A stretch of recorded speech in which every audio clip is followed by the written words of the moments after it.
What if I told you there's a golden spice sitting in your kitchen cabinet that scientists have found works as well as over-the-counter painkillers?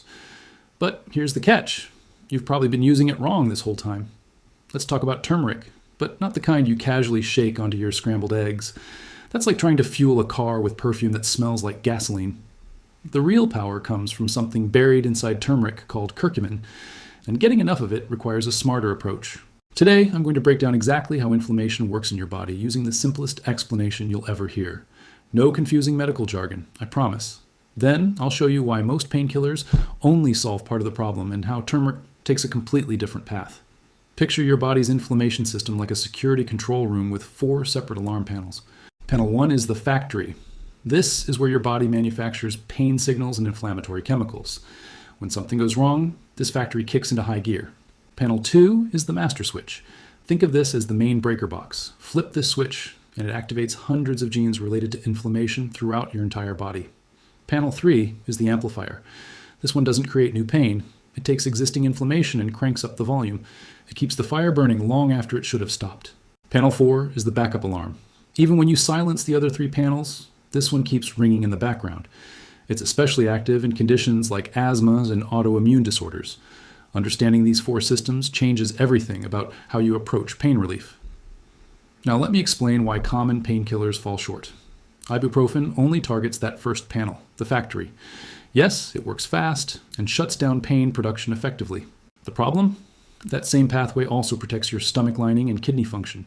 Block it completely and you're trading pain relief for potential ulcers and kidney stress. Even worse, ibuprofen completely ignores the other 3 panels. The master switch stays on, the amplifier keeps blasting, the backup alarm keeps screaming. That's why the pain keeps returning. You're putting out one fire while 3 others keep burning. Aspirin tells the same story. It hits that first panel only, effective for pain, but it leaves your stomach vulnerable to bleeding because it blocks the protective mechanisms too. Here's a surprise about acetaminophen. It doesn't touch any of these 4 panels. It works entirely in your brain, basically muting your ability to perceive pain. The inflammation itself, still raging. You just can't feel it. Plus, heavy use stresses your liver significantly. Now here's where curcumin gets interesting. Instead of hammering one panel like pharmaceutical options do, concentrated turmeric extract works more like a skilled technician who walks through the entire control room, gently turning down multiple dials simultaneously. Research shows it influences the pain factory, the master switch, and the amplifier. It's not as aggressive as ibuprofen on any single pathway. But because it addresses multiple systems at once, the overall anti-inflammatory effect becomes comparable without demolishing your stomach lining in the process. A randomized double-blind clinical trial studied 367 human participants, not mice, actual people. The findings? Participants taking 1,500 milligrams of concentrated curcumin with black pepper extract showed anti-inflammatory results comparable to ibuprofen. Why black pepper? Curcumin alone has terrible absorption. Your body struggles to use it. Black pepper contains piperine, which increases curcumin absorption dramatically. Without it, most of that turmeric passes right through you. The real headline from the study wasn't just that it worked. It was that participants experienced these benefits without the gastrointestinal side effects typically associated with ibuprofen use. While we're here, let me give you a few more tools for your anti-inflammatory toolkit. Believe it or not, real extra virgin olive oil contains compounds that work on similar pathways as ibuprofen. That slight peppery burn you feel in the back of your throat from quality olive oil? Liquid ibuprofen creates an identical sensation. That's not a coincidence. That's chemistry.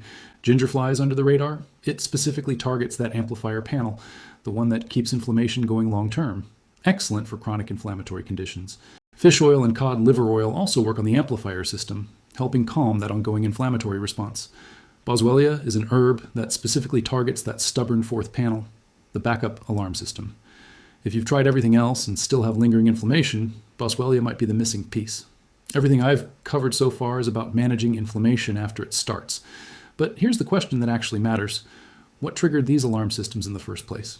If you only manage symptoms without addressing root causes, you're essentially living with a smoke detector that never stops beeping because you never put out the actual fire.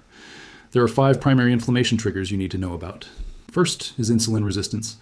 Years of excessive sugar, refined carbohydrates, frequent snacking, and processed seed oils train your cells to ignore insulin.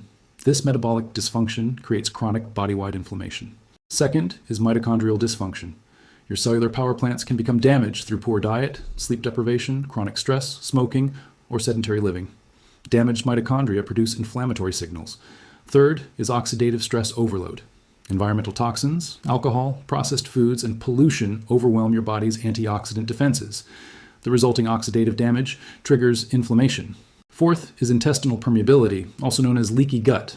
When your gut lining becomes compromised, often through processed foods, gluten sensitivity, or seed oil consumption, particles escape into your bloodstream that shouldn't be there. Your immune system attacks, creating system-wide inflammation. Fifth is chronic low-grade infections. Viruses like Epstein-Barr or dormant infections can reactivate during periods of stress, keeping inflammatory pathways perpetually activated. Here's where everything comes together. Reducing refined carbohydrates addresses insulin resistance directly. Eliminating ultra-processed foods removes major sources of oxidative stress and gut damage. Intermittent fasting might be the single most powerful lifestyle intervention for inflammation. When you give your digestive system extended breaks, inflammatory markers drop dramatically. Many people report arthritis symptoms disappearing entirely. For severe autoimmune or inflammatory conditions, longer fasting periods can essentially reset the immune system. The results can be remarkable. Certain nutrients also play a critical role. Magnesium deficiency drives inflammation, especially in muscles. Vitamin D insufficiency correlates strongly with inflammatory conditions. Zinc supports immune regulation. And omega-3 fatty acids counterbalance inflammatory omega-6 excess. So here's the bottom line. That half teaspoon of concentrated turmeric extract isn't just folk medicine.